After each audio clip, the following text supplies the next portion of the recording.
Eh ben, bonsoir à tous, on est content ce soir avec Corentin de vous retrouver en direct de la montagne des Alpes à 20 h pour notre deuxième émission Auvigny Live. Ce soir, eh bien, on va vous parler de l'actu Auvigny Expédition. On va recevoir notre invité, Ludivine, avec qui on est parti au Tadjikistan.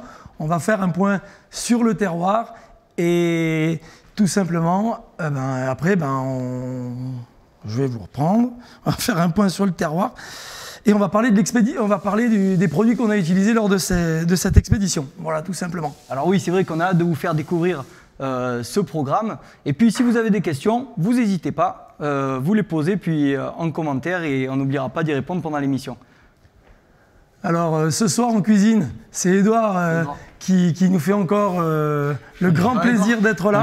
Bonjour, ça va? Ouais, super. Bien. Ben, je suis comme d'habitude dans les coulisses, en cuisine.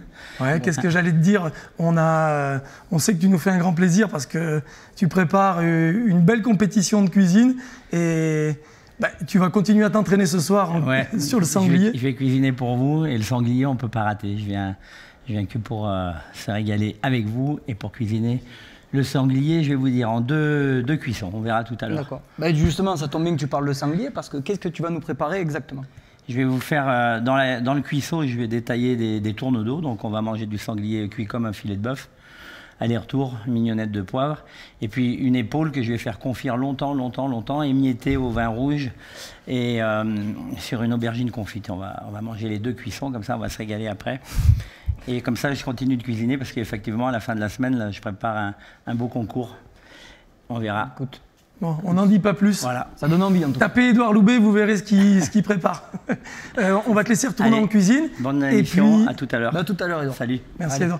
Et puis ce que je te propose, c'est de lancer les actus Auvigny Expédition. C'est ça.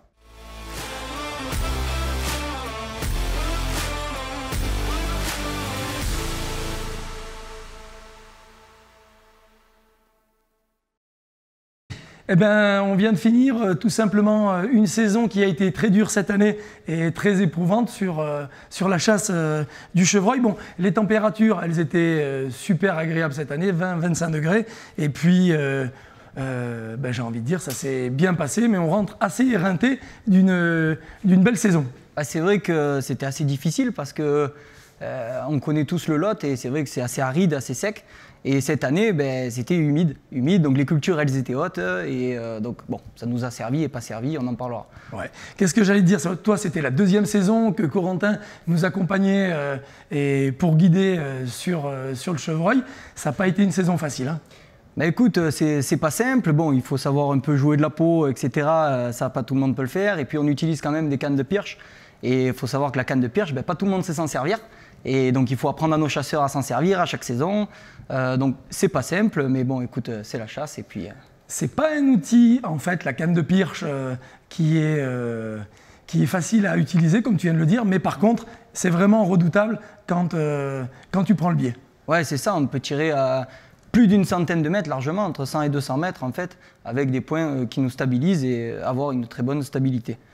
Oui, moi j'ai eu de la chance parce que, en tout cas, lors de toute cette saison, on a eu des chevreuils qui sont venus et qui ont répondu à l'appel. Et ça, franchement, c'est une belle chasse quand tu as un chevreuil qui arrive et qui casse tout dans le bois. Franchement, ça fout le palpitant à 200. Bon, après, ce qu'il ne vous dit pas, c'est qu'il est venu pile à la bonne période parce qu'avant, ce n'était pas évident.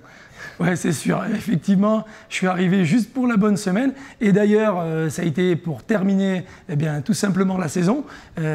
J'avais un chasseur à guider, Benoît Tchegelton, et on lui a proposé de venir. Il a tout de suite répondu présent.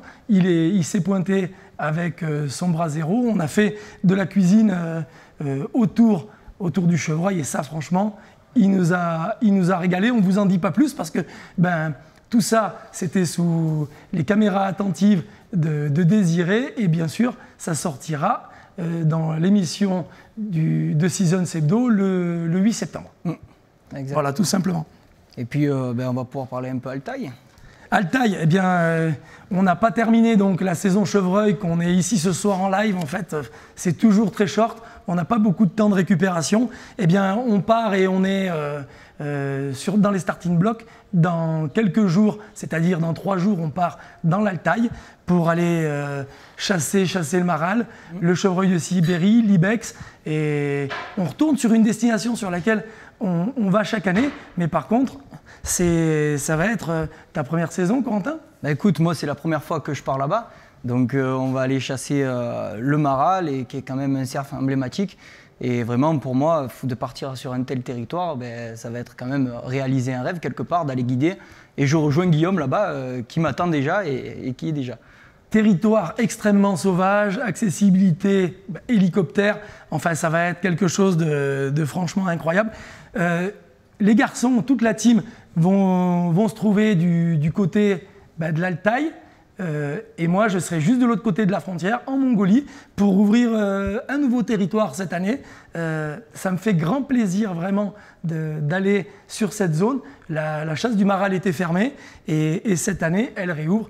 J'espère pouvoir sortir et ramener de belles images et un beau documentaire pour vous le faire partager. Et ben, voilà, tous ensemble, il me tarde de rentrer de ce voyage. C'est ça. Eh ben, dans la suite des actualités, eh ben, tout simplement, on arrive de Suède. L'ouverture, c'était il y a quelques jours. Et allez, viens, Laïka. Je suis allé à la chasse du... Laïka, viens ici. Ben, on est parti à la chasse des oiseaux. Voilà, viens ici, ma fille.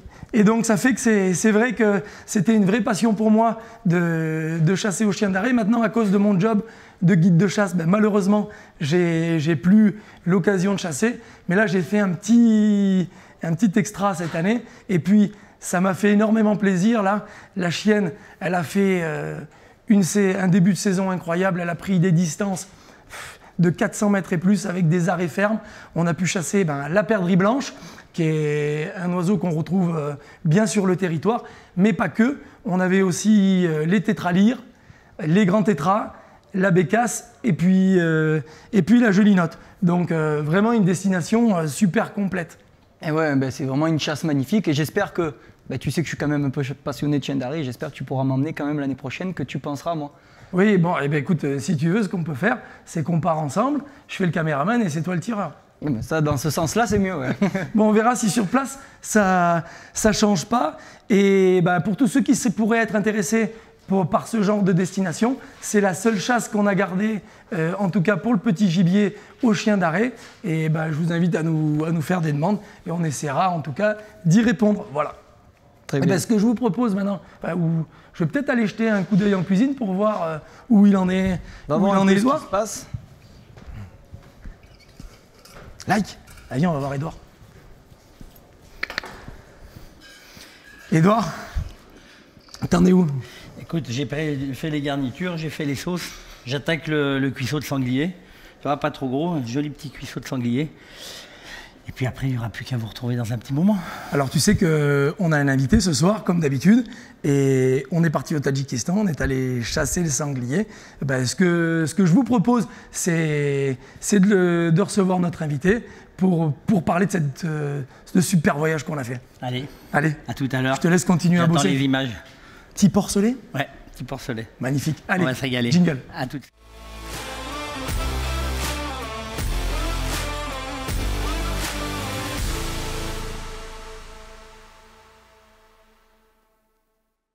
Ça y est, on te retrouve. Salut les garçons.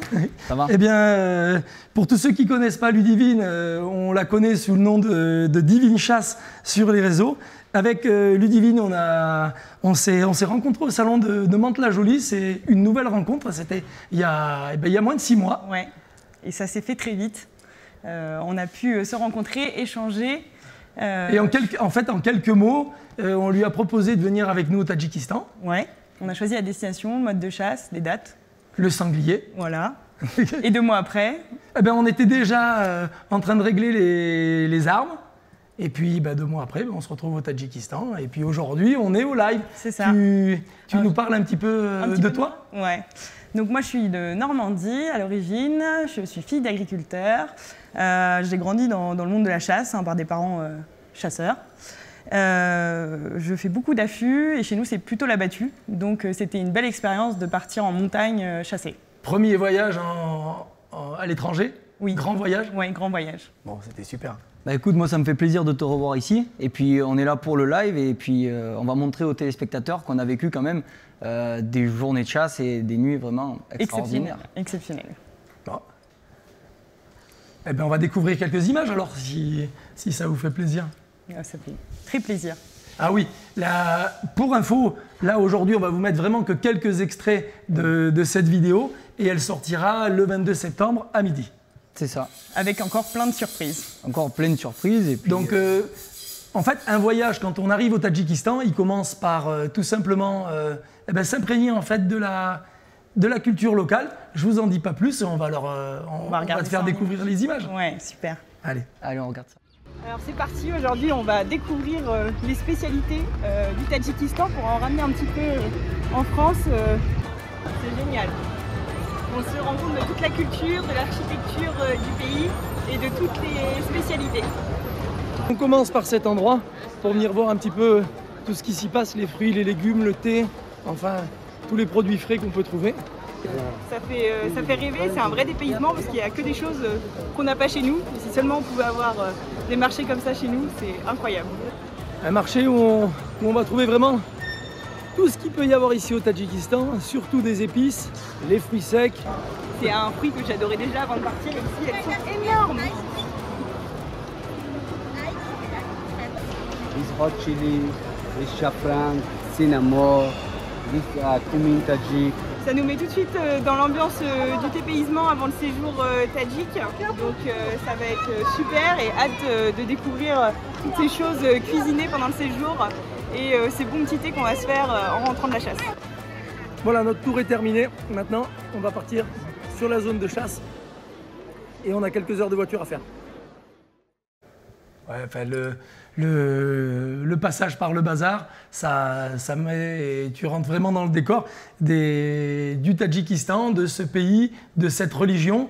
Et puis c'est une période où effectivement, il y a des couleurs incroyables. On a pu et on peut faire quelques achats pour tout simplement partir en expédition. Et puis le mois de juin, ça reste le mois des fruits. Et il y a des couleurs dingues, des odeurs. Enfin, magnifique. C'est magnifique. On a pu prendre nos petites épices pour la suite du voyage et ça donne déjà les premières saveurs. Et comme on dit, le terroir local, c'est ce qui nous imprègne le mieux pendant un voyage. Ouais, une belle entrée en matière, en tout cas pour découvrir ce pays. Et puis, c'est vrai qu'après, de suite, tu as vu, tu es rentré dans le cœur du sujet. On est allé régler les armes parce que c'est important de régler les armes sur place. Et puis voilà, on va regarder ça en image tout simplement. Hein. Jamais fait de stand de tir, jamais vraiment tiré allongé. Et puis l'approche, je pratique, mais nous en Normandie, on fait plus de la battue. Je suis embauchée par Ovini. Nouveau job, nouvelle vie. On va se chauffer tranquillement, puis après on va pouvoir un peu tirer loin.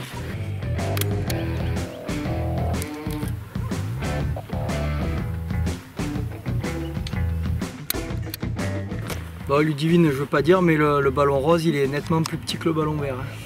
Ouais, ils font pas de favoritisme pour les filles en fait. Ouais, mais moi je tire des verts, je tire pas des rouges, je m'appelle pas Corentin. Ah bon, ça va. Merci les garçons d'avoir assuré d'avoir mis un ballon un peu plus gros pour moi. Allez, Tanky, allez 100 mètres.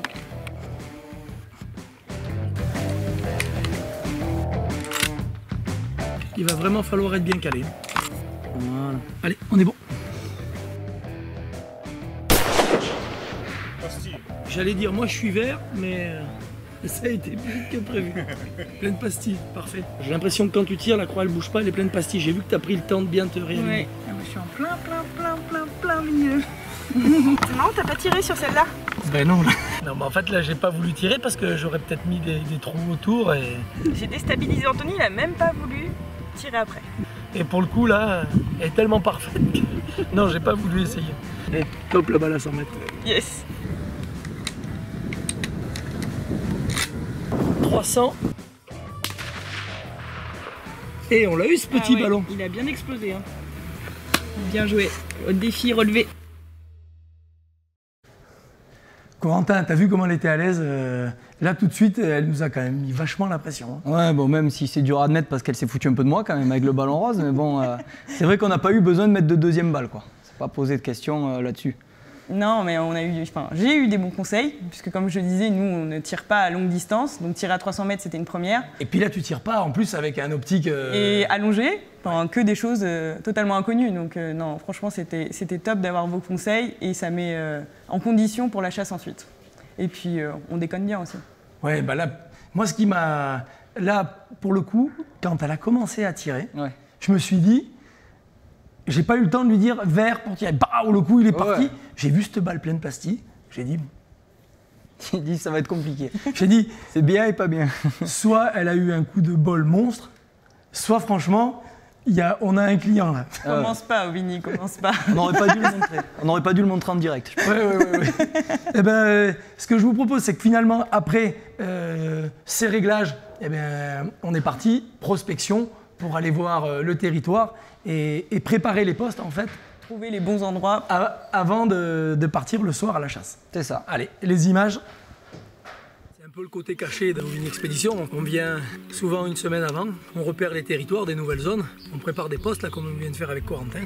C'est pour ça que tu t'étonneras pas s'il y a du résultat derrière, il y a une vraie préparation et une vraie organisation. La semaine prochaine avec Daniel, on verra des sangliers, c'est sûr. Et en plus, pour faire ça, cette année, on a un invité d'honneur qui arrive de Normandie. Ça lui fait un sacré contraste, la montagne, le Tadjikistan, la chaleur. Ça, c'est toute la partie cachée d'Ovini, expédition.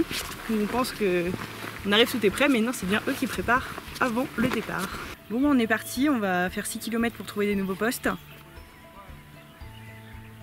On va aller voir un peu si on trouve des fruitiers et installer les postes. Perdu en plein milieu des montagnes, regarde, dessous des arbres. Ils ont tout déboîté. Inaccessible, des heures et des heures et des heures de marche. Indice de présence, c'est un ours et c'est un gros mâle. Les sangliers montent par là. À mon avis, on aura des belles observations les nuits à venir. Je t'ai même trouvé un petit billot de bois, tu sais ce qu'on fera là-dessus? La semaine prochaine, tu couperas de la viande pour faire des brochettes de sanglier. Je sais pas si vous avez idée de ce que c'est, une tapette à mouche avec une semelle de chaussures. Ça va pas être le grand luxe, hein, les amis. On aura un toit sur la tête la journée, et puis les murs, ils sont en terre, c'est hyper isolé, il fait frais là-dedans. Et c'est vrai que ces images, ça me fait rire parce que c'est vraiment atypique hein, de croiser des objets comme ça, des maisons comme ça. Mais bon, après voilà, tu as remarqué que quand même c'était dur. Oui. La nuit, on dort pas parce qu'on chasse. Et la journée, tout le monde pourrait penser qu'on dort, mais finalement, qu'est-ce qu'on fait? Eh bien, on essaye de chercher des endroits propices, parce qu'évidemment, il y a beaucoup de fruitiers, mais les sangliers ne viennent pas dessous tous les fruitiers. Donc, il faut trouver les traces, tout ce qui est excrément, tout ça, pour réussir à finalement assurer le coup du soir. Ouais, nous, pour revenir sur la difficulté, en fait, on ne se rend absolument pas compte de comment tu passes des nuits à la chasse et des journées à faire de la prospection pour trouver ces zones. Et franchement, elle nous a impressionnés, Ludivine. On se demande si tu n'avais pas des pilules pour rester éveillé. Donc on a quand même fait 17 km pour trouver les postes en montagne. Je ne marche pas en montagne. Bon, je m'étais préparée psychologiquement quand même avec Anthony. Et quand on part, on sait que ça va être physique. Vrai de montagnard, donc il faut assurer. Et la chaleur, voilà, moi j'avais chaud, mais Anthony il a pris les coups de soleil. Donc, voilà, je me suis transformé en homard. C'est vrai, je suis parti avec un débardeur. Ah oui. D'ailleurs, on le voit là, j'avais pas de t-shirt. Une journée avec une température de plus de 40 degrés. À faire les postes, c'était sympa. Ah, franchement, on a morflé. Le soir, c'était sympa. Ouais. Et bien, finalement, le tour et la prospection qu'on a fait, elle était géniale parce qu'on a vu des endroits et on a trouvé des endroits un poste défoncé par les sangliers. C'était simplement incroyable. C'est ça. Et ben, ce que je vous propose, c'est tout simplement, il a fallu partir à la chasse après. On a embrayé tout de suite. On va rentrer dans le cœur du sujet. La journée, le vent monte et le soir, le vent il descend de la montagne. On commence déjà à sentir la fraîcheur. Les animaux, dans un moment, ils vont se lever. Allez.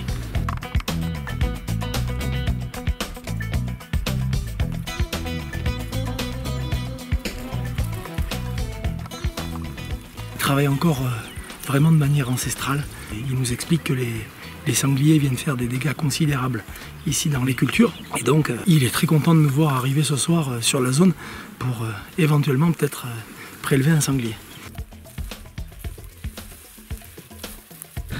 Go, 200, stop, position. Ah ouais, c'est trop bon. Viens manger ça. C'est vraiment les premières qui tombent. Il n'y en a pas eu jusqu'à maintenant.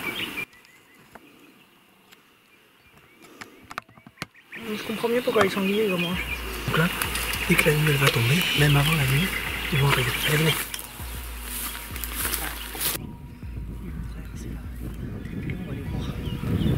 Ici, la traversée, parce qu'il là, on a vu comment ça descend. Il traverse d'en face et il y a toujours 100-150 mètres. Donc, partout où on peut tirer, On a vraiment une vue à 360 degrés.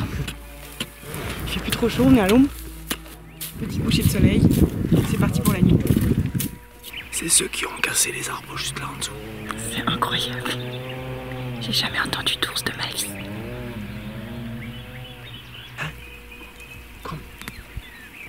Donc là, il va falloir imaginer que tout à l'heure, tu vas avoir des ours à 25 mètres. Ouais. Sur le papier, ça fait rire, mais c'est...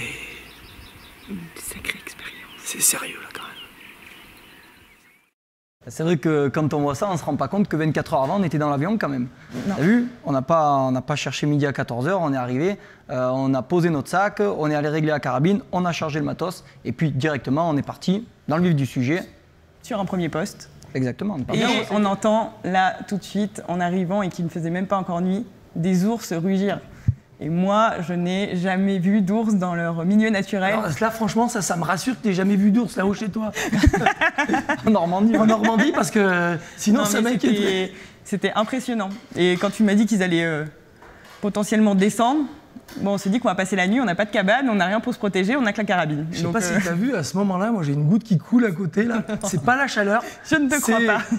C'est parce que je me dis ce soir il va y avoir les ours autour de nous. Ça va pas être la même. Et puis là on se rend vraiment compte quand on rentre dans ce voyage et puis dans ton voyage que au fond des vallées il y a des gens partout, ils cultivent. De manière encore ancestrale, toi tu es dans le milieu de l'agriculture, c'est un truc... Ils travaillent à la main, il n'y a rien de mécanisé, donc oui on les voit vraiment cultiver, faire du foin à la main, c'était comme il y a 150 ans chez nous, quoi. Donc c'est impressionnant. Mais après les gens sont super gentils, ils nous disent tous bonjour, ils veulent tous discuter avec nous et ça c'était vraiment des bons moments de partage à chaque fois. Et puis là quand on arrive dans leur campagne, Corentin, ils nous voient arriver avec des armes. Les mecs, ils sont super contents de nous voir arriver parce que les sangliers, ça pose des gros problèmes. C'est ça, hein, ils nous voient y arriver, on va chasser le sanglier, pour eux c'est super, ils sont contents et ils cherchent de suite à nous faire des cadeaux, nous apporter à manger, à boire, c'est vraiment quelque chose de spécial pour nous. Très chaleureux. Peut-être ce que je propose, c'est que la saison prochaine, tu sautes 3 communes et puis tu vas voir s'ils veulent te faire chasser le sanglier. Ça. Je pense que ça se passera pas de la même façon qu'au Tadjikistan. Pas le même accueil. C'est ça, exactement. Et puis là, je pense que nos abonnés, ils attendent que ça, on va rentrer quand même dans l'action. Parce que bon, il ne s'est pas rien passé pendant cette nuit-là. Et c'est vrai que direct arrivé sur le poste, on n'a pas eu le temps finalement, on a préparé le poste, on n'a pas eu le temps de s'endormir, que déjà il y avait... pas trop, hein. On a pu observer quand même déjà des choses. Attends les on images. dit pas plus et puis j'envoie les images. On va passer en mode nocturne. Il est énorme, il a des dents gigantesques. Il faut vraiment surveiller. Il faut pas le lâcher. Tu sais ce que tu fais? Remets-toi en position. Moi, je vais rester là. Il faut que tu sois prête. Hein. Il va pas nous laisser longtemps. Il est à gauche de la croix que t'as là. Il est sous une branche. Vas-y, mets-toi dessus sur lui. Voilà, là, c'est lui. Tiens-toi prêt. Hein. Tu vois bien, tout à l'heure, il a pas laissé de temps. Là, en fait, il est sous l'arbre en train de manger. Et sortir de dessous l'arbre, il sortira pas parce qu'il a juste les fruits qui sont là. S'il y a une fenêtre, il faut y aller. Attends-le sur la gauche, il va arriver. Voilà, là, il commence à avancer. Quand tu veux que tu vas être bien là, il est pas mal. Quand tu veux. Maintenant. Parfait. Il y est. La balle, elle est juste dans l'axe de l'épaule. Il était un peu 3/4 avant. Il file derrière. Il file derrière. Ouais, il aurait fallu que tu tires un peu plus devant. À peine, à peine. Mais le tir est bon. Ben, la nuit, elle était à peine tombée que, eh bien, on a déjà un sanglier. Alors, c'est pas celui qu'on a tiré. Non, C'était un premier. Et c'était assez bluffant parce que vous avez l'habitude de chasser avec des thermiques. Moi, pas du tout. Et vous reconnaissez mâle, femelle, s'il est gros, armé ou pas. Et vous arrivez à avoir les grès. Et celui-là, en l'occurrence, il était de très forte taille. Peut-être il faisait 120 ou 130 kilos. Mais c'était, je pense, un subadulte. Et puis, au même endroit, mais 5 minutes après d'ailleurs, c'est pour ça qu'il est parti. Il s'est même embrouillé en disant c'est peut-être le petit, mais finalement, non, il est gros. Donc toutes ces images-là, vous allez les retrouver dans la vidéo qui sortira le mois prochain. Et d'un coup, là, il sort un sanglier. En fait, je vois les dents. Et en fait, la démarcation entre les sources de chaleur et les dents qui sont froides, ben, ça faisait blanc.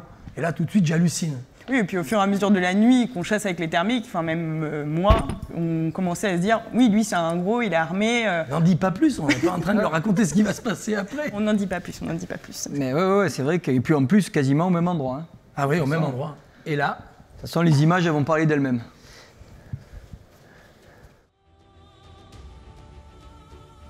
Il est vraiment pas loin là, c'est la première fois que je vois un ours. Ça, c'est vraiment exceptionnel. Mais bon, il y en a vraiment beaucoup ici au Tadjikistan des oursins. Je t'avais promis qu'on en verrait. Mais là, c'est impressionnant. Déjà, on les a entendus rugir tout à l'heure. C'est vraiment un mâle adulte de grosse taille. T'as C'est vu un animal qui fait quasi 200 kilos. Tu vois, pour le Tadjikistan, c'est vraiment incroyable. Je passe en noir. la grosseur par rapport à l'arbre? Regarde, fusion. Ouais. Quelle beauté, mais ça, c'est des observations incroyables. Il n'y a pas de pression, ils sont pas dérangés. Bah, c'est vrai que c'est quand même un truc de fou, parce que toi et moi, comme on n'a pas vu encore d'ours, et puis là, on a des ours qui rugissent un quart d'heure avant, et puis un quart d'heure après, d'un coup, on envoie un coup de thermique, et les ours, ils sont là, ils sont à 30 mètres de nous. Ils sont au pied du poste, au pied de la colline. Là où on a mangé les fruits. Ouais, là où on a mangé vraiment, les fruits. Et c'était tout au long de la nuit, ils ont été présents. Et franchement, c'était énorme parce que toute la nuit, on observait, on les regardait, on a vu des scènes exceptionnelles avec les ours. Franchement, il y a des très jolies choses dans la vidéo de nos observations d'ours et c'était top. C'est ça, des ours au milieu des sangliers, c'est quand même impressionnant. Et puis alors, on a pu se rendre compte que ce sont des animaux qui n'ont pas peur en fait des coups de carabine. Parce que même après le premier coup de carabine et ton sanglier tiré, l'ours, il était là dessous nous, sous l'arbre où on avait mangé les fruits. D'ailleurs, tout l'arbre était complètement massacré. Ça, c'est des images que vous verrez dans la vidéo de Ludivine. Mais parce qu'ils font quand même 300 kilos. Donc quand ils montent dans un arbre, ouais, ils cassent tout. On les entend, quoi. Ouais, c'est ça. Et là, étant donné qu'on était vraiment au début de la saison, eh ben, en fait, c'est comme quand les chevreuils ou les chamois ils descendent dans la vallée pour manger l'herbe verte. Ces animaux, les ours et les sangliers, ils sont capables de traverser des montagnes entières pour venir sous ces arbres à des points très précis. Voilà. Ouais. Et là, franchement, ça a été dingue de pouvoir faire autant d'observations pendant toute la nuit. C'est ça. De toute façon, on va pas tout montrer. La vidéo, elle va sortir le 22. Donc, on va pouvoir un peu envoyer quelques images de la suite de la nuit. Ben, la suite de la nuit, en fait, tout simplement, on vous amène directement à la conclusion parce qu'on veut vous laisser plein de suspense. Mais les images que vous allez voir, en tout cas, moi... C'était au petit matin. C'était au petit matin, le lendemain matin, on va au résultat. Ça fait peur. Première sur les terres d'Asie centrale. Et c'est vrai qu'ici, se retrouver en plein cœur des sangliers, en pleine montagne, c'est quelque chose de irréel. C'est quelque chose qu'on s'imagine même pas. Enfin, avant de partir, j'en parlais avec certaines personnes que je partais au Tadji chasser à la thermique. Et certains me disaient « Ah, ça va être facile, c'est pas pareil ». Et en fait, avec Anthony, on s'est rendu compte qu'au premier abord, les premiers Attila qu'on a vus, c'était pas si facile que ça et que la communication entre nous est un point fort à avoir. Et après, sinon, avec le matériel, tout va tout seul. Hein. Quand on l'a dans la lunette, il n'y a aucun souci. Mais c'est vrai que la recherche de l'animal, finalement, n'est pas toujours aussi simple. C'était une soirée incroyable. Effectivement, il faut un jour vivre ce genre d'expérience et de moments de partage, surtout avec nos guides, les Tadjiks et en l'occurrence Narous. Maintenant, ça fait bientôt une dizaine d'années que je chasse avec lui, qui me suit partout. Mais ces 10 dernières années, je crois que c'est l'une des plus belles soirées qu'on a fait. En tout cas, Merci, Carlos. Spasiba bolshoi. Allez, Vive le Tadjikistan. Tadjikistan. La pêche. La pêche. Cette nuit, Bon, là, je vous avais prévenu, bon, dans la vidéo, on vous met qu'un seul extrait et qu'un seul tir de sanglier, parce que bien sûr, sinon on aurait pu y passer ce soir une nuit entière à parler de ce qui s'est passé dans cette vidéo. On a prélevé 6 sangliers. et 6 très très beaux sangliers. Bon, alors, le truc, c'était qu'on en a vu beaucoup, et on tire pas, on tire pas. On a sélectionné vraiment des vieux mâles. C'est ça. Et puis, bon, faut dire ce qui est, tu as eu quand même une chance de fou. Parce que nous, après, on est resté quand même un mois. Et des soirées comme ça, moi, j'en ai vu qu'une. Et ça a vraiment été compliqué par la suite. Moi, avant de partir, on idéalise toujours son voyage de chasse en se disant ah, bah, si j'arrive à faire ça, ce sera déjà géant. Donc moi, je m'étais dit, si j'en fais 1 ou 2 très beaux mâles, ce sera déjà exceptionnel. Et ça, c'était aussi On une est de parti tes le grosses premier soir, interrogations. Anthony, je t'ai dit, moi là, est-ce que tu penses que ce soir, le poste, qu'est-ce que tu en penses? Est-ce que tu crois qu'on va en voir? Tu m'as dit, oui, je pense qu'on va en voir.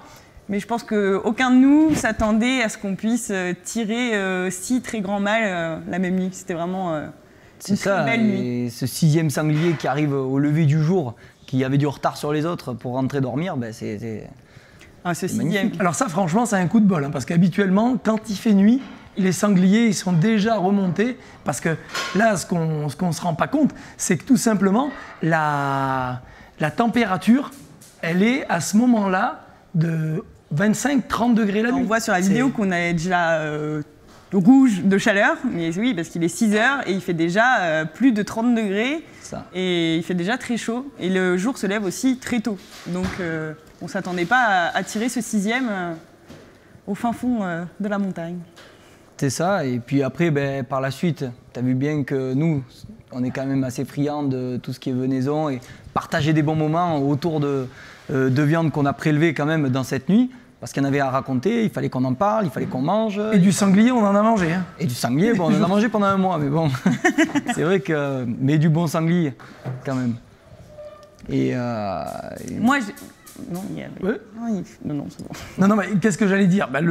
On a tout simplement, le lendemain, le soir, on a passé un bon moment justement de convivialité ensemble. Un petit peu reposé aussi. Ouais. Et on s'est dit qu'on allait se faire une petite soirée chill à manger le sanglier qu'on avait chassé. Et ça, c'était vraiment top au bord de la rivière. Et on a passé un super moment. Et je crois qu'on a quelques images. Ouais, oui, on va vous les envoyer. Feu. Le sanglier, mais on mange aussi le sanglier et on va se régaler. Puis heureusement que Ludivine a bien tiré parce qu'au moins, elle lui dit, En plus, c'était c'est toi qui nous régales ce soir. la tienne. La vôtre.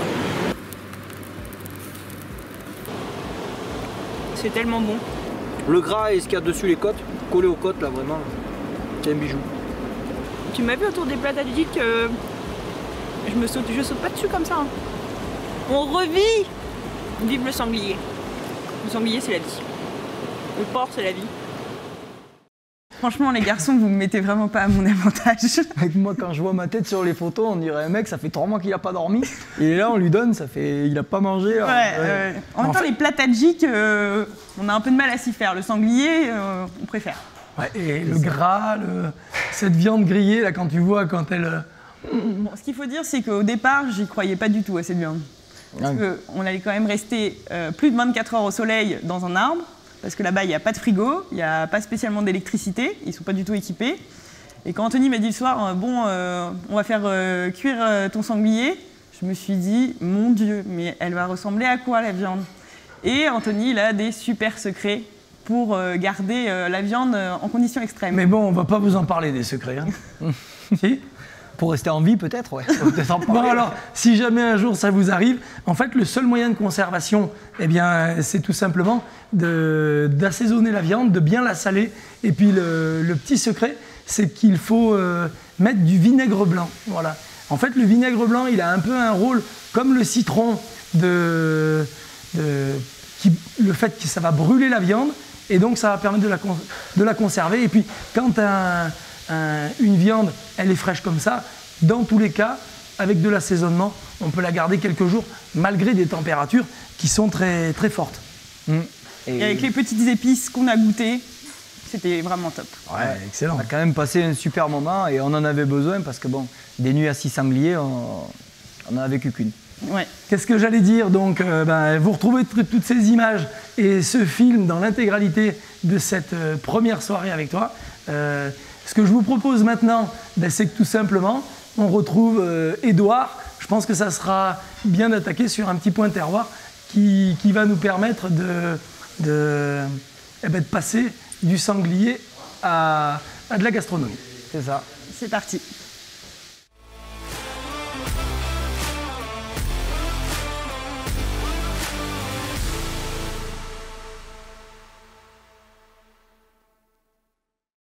Ben, bravo. Eh bien, hein. Édouard, je te Il est là, présente le chef. Ludivine. T'as vu ça un peu? On t'avait promis, hein? Pastille. Purée, premier coup. Ouais. Bravo. Hein. Et les sangliers? Impressionnant. Là, les sangliers, le tableau, il est énorme. Là, il n'y a plus qu'à travailler quand on t'accompagne, hein, parce qu'il y a de quoi cuisiner. La prochaine fois, on J'ai amené t'emmène. un sac de 25 kg de sel pour faire la salaison, les saucisses, les jambons. On va tout transformer. Bravo, hein, magnifique. Et elle m'a dit tout à l'heure, tu crois que si on retourne au Tadjikistan, Édouard, il nous accompagne? Parce que depuis tout à l'heure, les odeurs, on entend le bruit là. Je sais pas ce que tu es en train de préparer, mais ça mijote. Hein. Et en cuisine, tout le temps, ça mijote, ça crépite.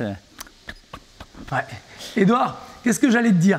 On est en train de parler d'une passion commune. D'ailleurs, c'est pour ça qu'on se retrouve tous ici ce soir.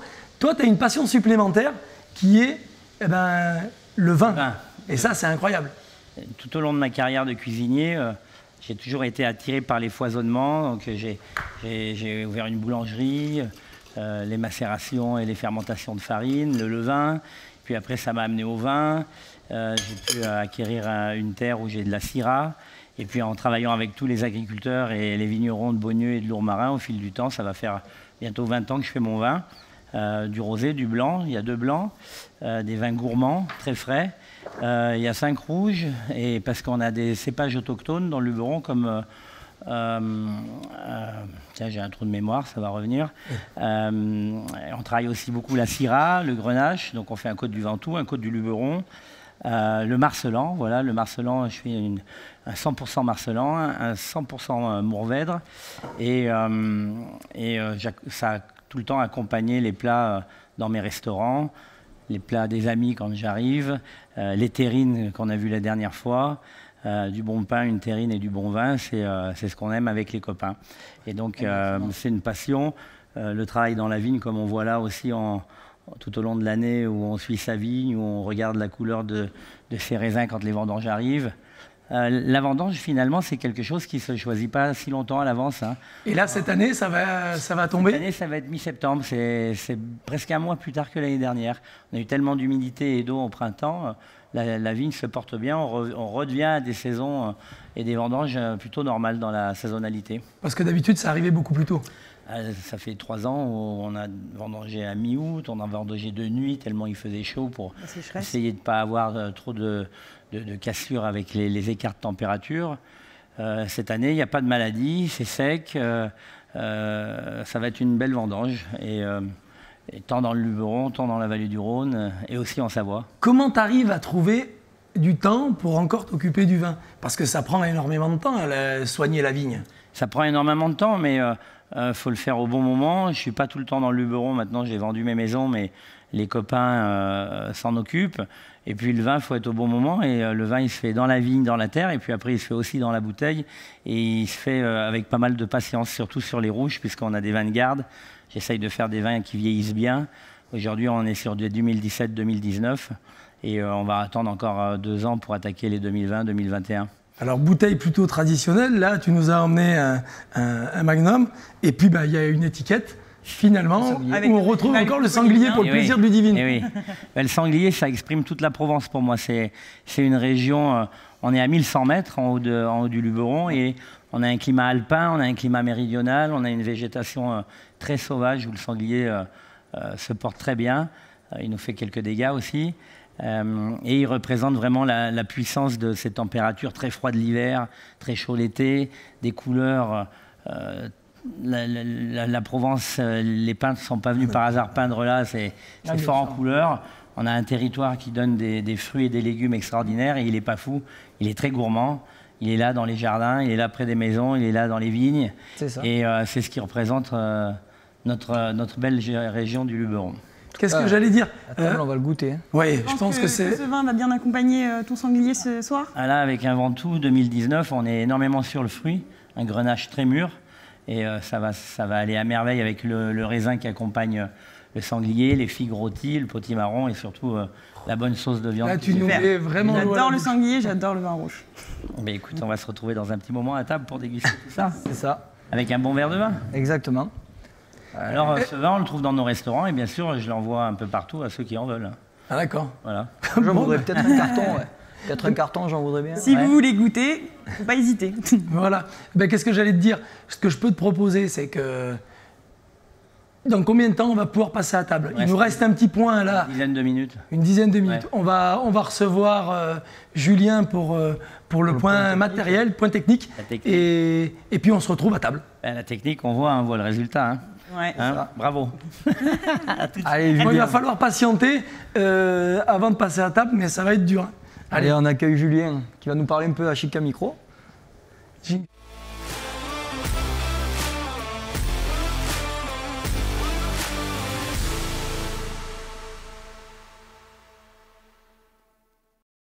Ça fait plaisir de te retrouver ici. Moi aussi, très content d'être avec toi et avec toute l'équipe.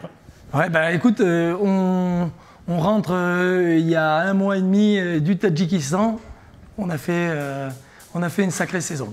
Ah ben, j'ai vu ça sur les premières vidéos parce que j'avais pas eu l'occasion de les voir. Et c'est vrai que cette année, je voulais vous équiper donc, avec les 2 grosses nouveautés de chez Chica Micro. Donc on vous a fourni un monoculaire d'observation, le Falcon, et une lunette de tir, le Thunder version 2. Ce qu'on avait un peu comme reproche sur les anciennes générations, c'est qu'on n'avait pas de batterie interchangeable pour pouvoir chasser toute la nuit, comme toi tu fais quand même de longues nuits, c'est ce que tu nous as fait remonter aussi. Donc du coup, on a sur ces 2 modèles des batteries amovibles, rechargeables, donc ça permet de gagner en autonomie. Et surtout, la partie la plus importante, c'est le corps de la thermique, c'est le capteur, qui est un capteur nouvelle génération, donc qui va t'apporter une image beaucoup plus nette, un nouveau traitement d'image. Donc ça, c'est un point aujourd'hui qui est super important pour toi, ça je le sais. Et je voulais savoir, toi qui as eu l'occasion de tester les 2 versions, ce que tu en pensais, est-ce que c'était vraiment le jour et la nuit pour toi, voilà, d'avoir ton ressenti, aussi vous qui les avez utilisés sur le terrain, parce que moi j'ai pas encore eu l'occasion de les tester, d'avoir votre ressenti. Alors les tester, je peux te dire Julien qu'on les a vraiment testés. Et parce que les nuits finalement sont assez longues.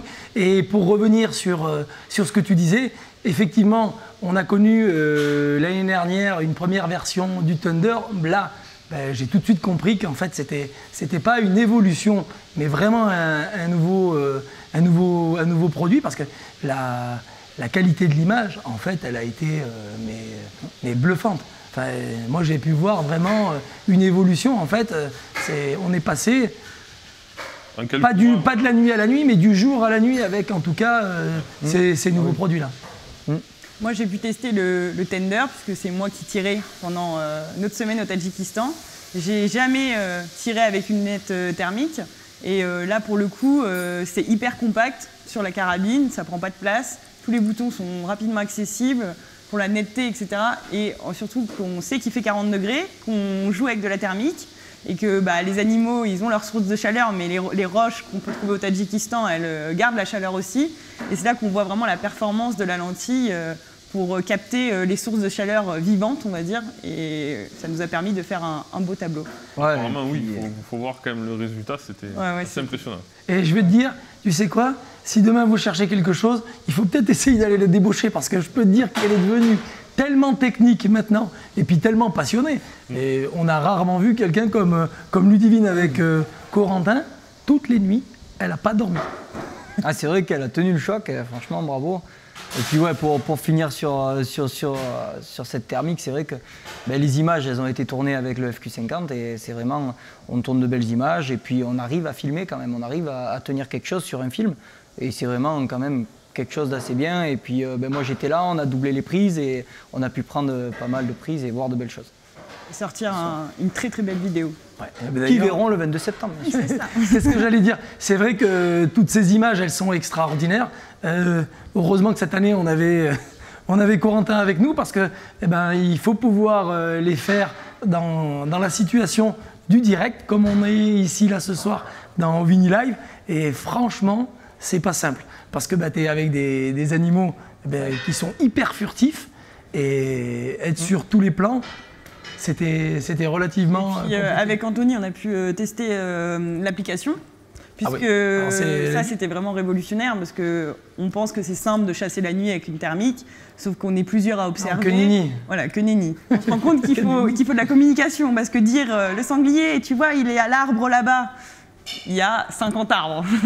Voilà. Donc, et c'est vrai que là, on a pu se rendre compte que finalement, le fait d'avoir la carabine et un monoculaire à côté, enfin je veux dire, c'est ce qui a vraiment fait la différence. Voilà. Tu repères au monoculaire, par exemple toi derrière la carabine, les informations que je t'ai données au début, impossible de trouver l'animal. C'est ça, alors qu'après on prenait le monoculaire, hop, on ciblait la zone et après on mettait la carabine dans le champ et ça c'était vraiment top. Et après Anthony pouvait se connecter sur son téléphone et regarder vraiment mes tirs et me dire... c'est quand même lui le spécialiste. Hein.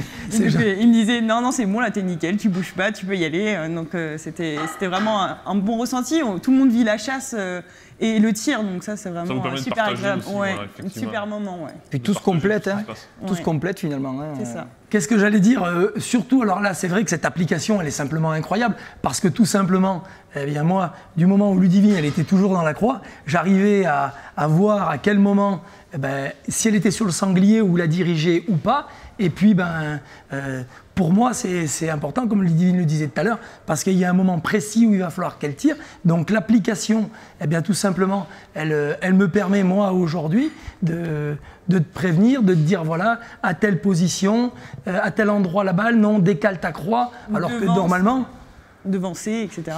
Alors que normalement avec un chasseur, je me retrouve qui a sa lunette. Je ne peux pas lui dire non, t'es pas bien, là t'es bien. En fait, c'est beaucoup plus simple la nuit. Et puis cet appareil, moi aussi je m'en sers ici à la maison. Depuis le canapé. Et depuis le canapé. Très souvent, en fait, je fais comme au Tadjikistan. Voilà. Je prends mon trépied. Et là, on voit en direct. Je prends mon trépied.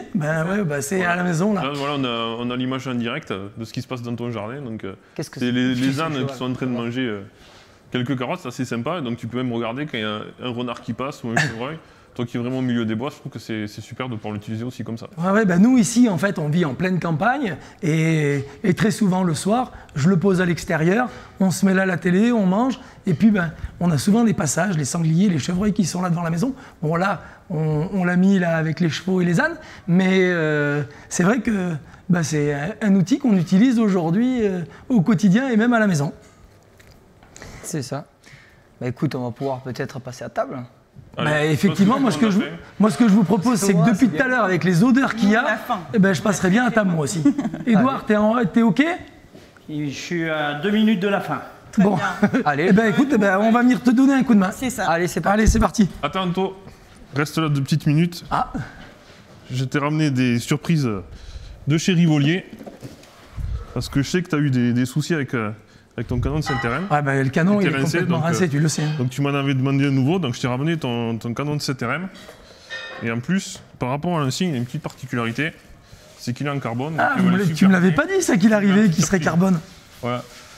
Et il va passer dans ma carabine, j'ai l'impression qu'il est 2 fois plus gros. Non, la carcasse est préparée pour ce diamètre-là, donc il n'y a pas de souci. Tu peux le remonter, régler ta lunette. Il est fité, tu peux monter ton modérateur son dessus, il n'y a pas de souci. Superbe. Et vu, donc ça c'est le petit plus que je t'en ai je suis content. Il y en a. Merci Juju.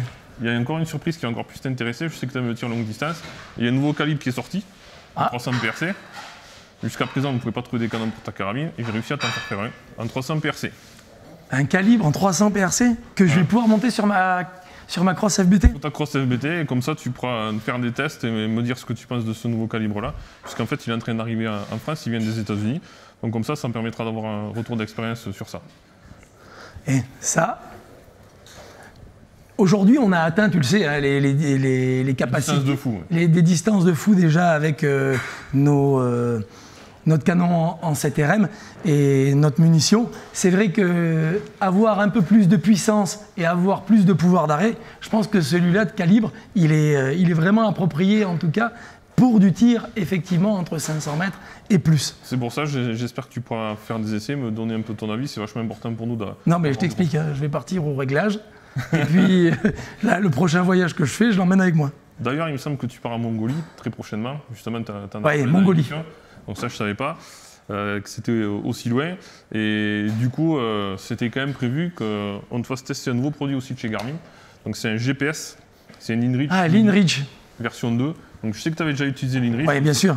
Ça va te permettre de discuter avec Guillaume s'il est une zone éloignée par rapport à toi. Et surtout, de pouvoir discuter aussi avec ta famille, nous donner des nouvelles. Et si jamais tu as un gros souci, tu as une touche SOS. Les secours vont te géolocaliser, ils pourront venir te récupérer. Ouais, ça, c'est vraiment un produit simplement incroyable. Cette InReach, on le voit un peu partout. C'est vrai que c'est quelque chose qui n'est pas forcément démocratisé ici en France et en Europe. Parce qu'on n'en a pas besoin, on a quand même du réseau partout chez nous. Pas... Mais aujourd'hui, pour les gens qui voyagent, ce petit appareil-là, c'est vraiment quelque chose qui est indispensable. C'est compact, t'imagines, c'est vraiment tout petit, tu mets ça dans une... Ouais, tu l'accroches là, voilà. aux jumelles. Tu le connectes avec ton téléphone, tu peux envoyer des messages, recevoir des messages, c'est vraiment super. Non, mais je connais très bien le fonctionnement de ce truc. Ça fait plaisir aussi. C'est important d'assurer la sécurité des guides, des équipes et des clients aussi quand tu pars dans des expéditions à l'autre bout de la Terre. Et puis l'évolution, en fait, c'est qu'aujourd'hui, j'ai toujours un téléphone satellite. Ouais. Mais le téléphone satellite, il prend un encombrement. C'est comme les premiers téléphones portables qui sont sortis il y a 20 ans. Donc c'est une cabine téléphonique, le truc. Là, ça pèse... Rien du tout. 80 grammes, quoi. Ouais. Et puis, ça prend aucun encombrement. Donc, ça, c'est l'outil indispensable, en fait, avec lequel tu le prends toujours avec toi et puis tu l'oublies pas parce que tu restes en contact. Ouais, ça t'apporte la sécurité. Et ça, c'est hyper important pour nous.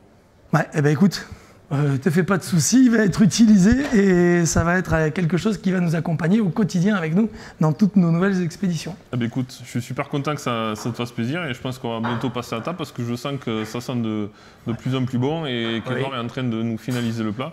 Ouais, donc, franchement, il nous a mis l'eau à la bouche de toi à moi.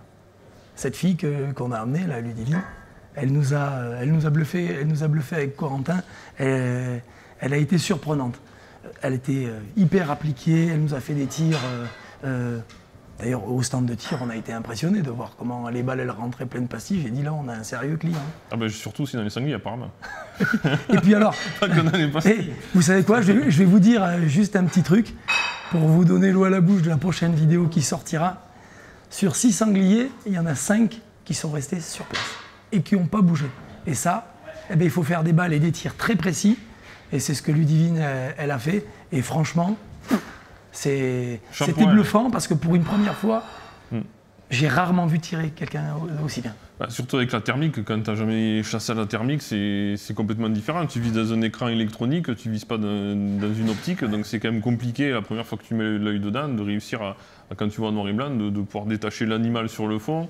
Quand il fait nuit, quand tu as les yeux qui sont fatigués, c'est pas des conditions où quand tu chasses 2 jours au Tadjikistan, tu as une lunette, c'est quand même beaucoup plus facile pour les gens qui chassent de pouvoir voir à l'intérieur. Et moi, c'est vraiment une chasse. Alors je sais qu'il y a pas mal d'avis qui sont controversés, ça ne plaît pas à tout le monde la chasse nocturne et thermique, mais moi c'est une chasse qui me plaît beaucoup et puis c'est une chasse de régulation dans un pays où il n'y a aucune chasse au sanglier. Donc je crois que les plats ils sont prêts. Edouard, t'es OK ? Ouais. Eh bien allez, on va retourner. Moi j'ai très faim, parce que depuis tout à l'heure je le vois passer là. Allez, on passe à table. Allez, c'est parti.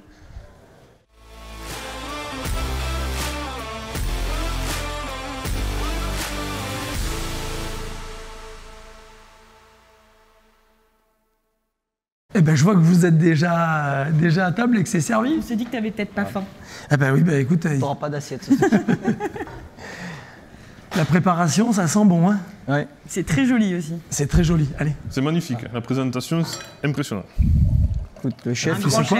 Je crois que la bouteille elle était ouverte déjà il y a un petit moment. Ouais, ça a décanté. Et puis le chef, il a monté des assiettes. D'ailleurs, on va l'attendre pour en parler parce que moi, ça m'intrigue quand même. Hein. Ça donne surtout, je pense que ça vaut le coup de faire une photo de l'assiette, non? C'est vrai. Ouais. Bah, d'ailleurs, tu vois. Et surtout, manger du sanglier rosé, c'est pas toujours qu'on a l'occasion de manger du sanglier rosé parce que tout le monde le fait cuire à tout le monde très sec. Et là, on va avoir la chance de manger du sanglier rosé.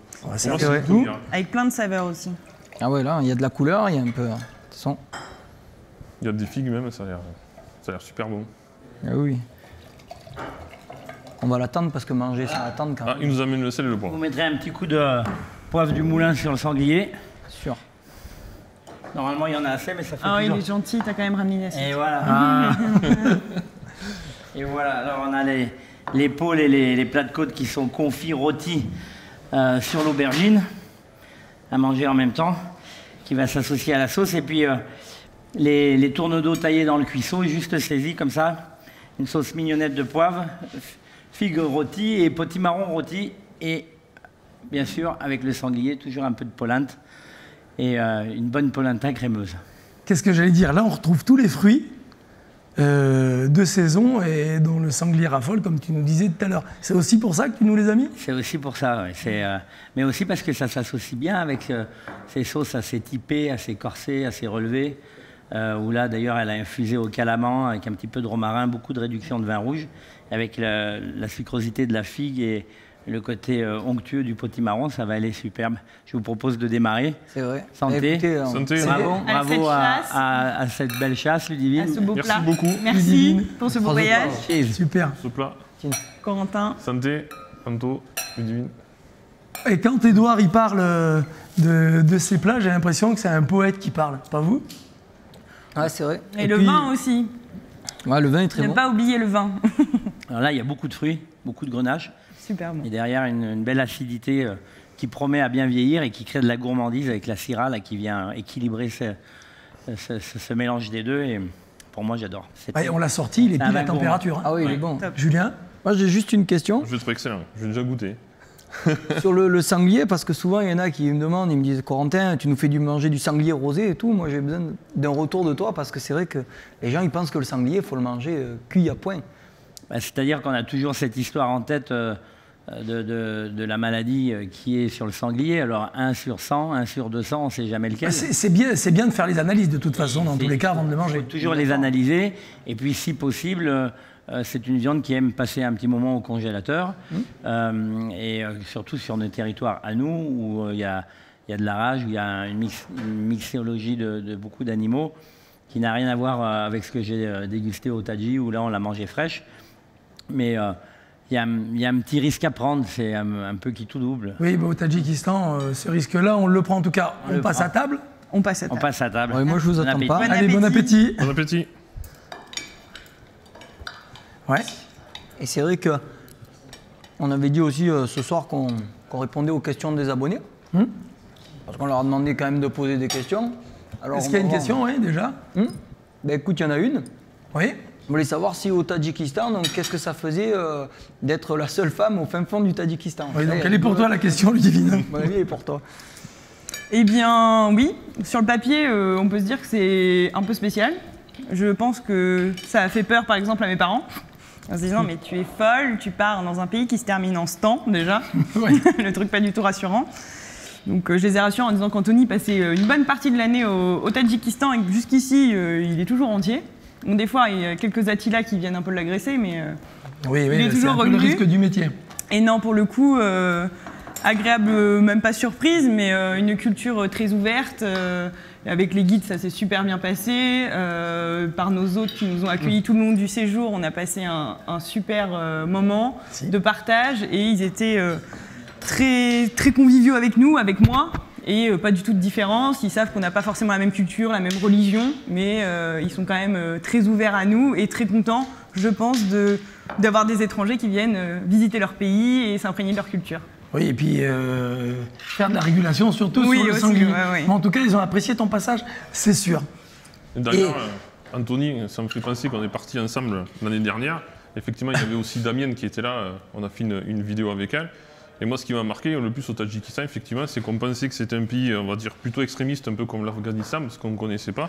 Et en fait, on a été très bien accueillis.